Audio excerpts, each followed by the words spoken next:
Welcome to all. In this video, we will see about the major concepts of plant tissue culture.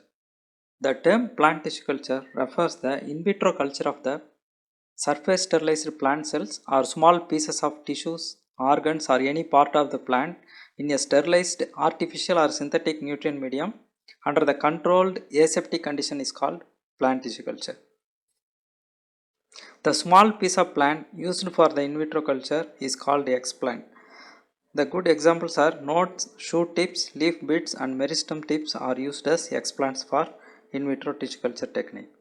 The plant tissue culture has become a major thrust area in the plant biotechnology and supply of the true to type of seedlings in agriculture to the farmers.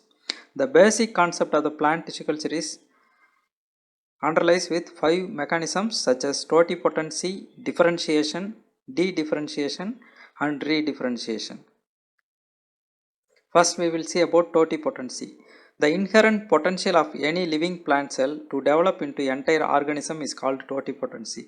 This is an unique property of the plant cells.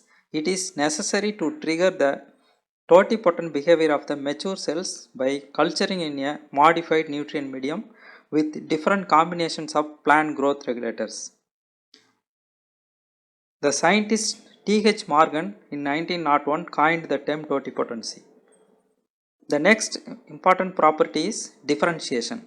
The meristematic tissue is differentiated into multiple simple or complex tissues is called differentiation. The meristematic cells are in an immature state and carrying information for the formation of future plant parts such as the leaf, stem, flower, etc. Once the cells differentiated into different plants, the cells are called as matured.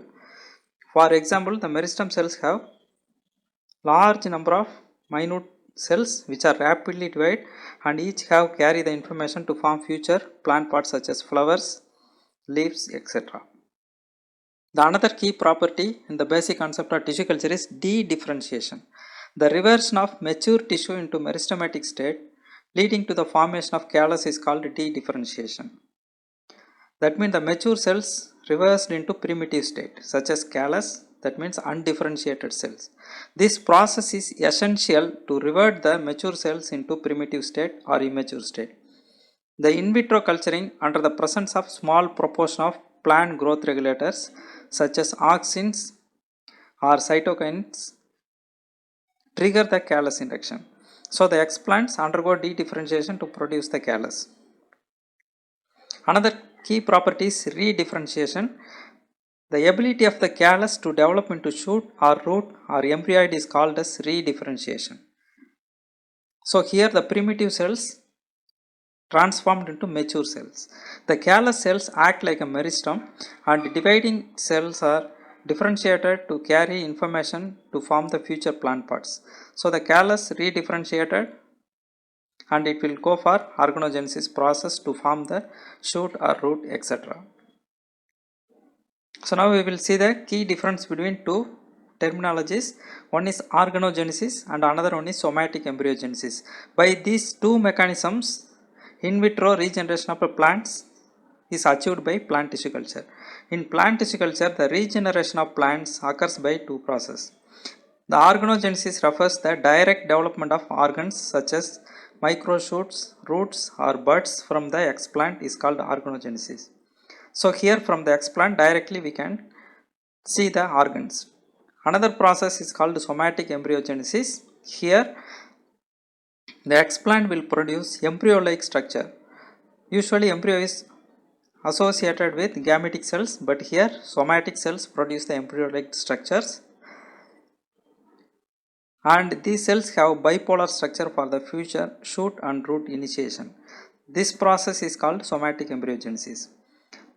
So these organogenesis or somatic embryogenesis achieved by two methods. One is direct method or indirect method. So now we will see what is the meaning of direct and indirect. So in case of direct organogenesis or somatic embryogenesis, the development of organs such as somatic embryo directly from the explant.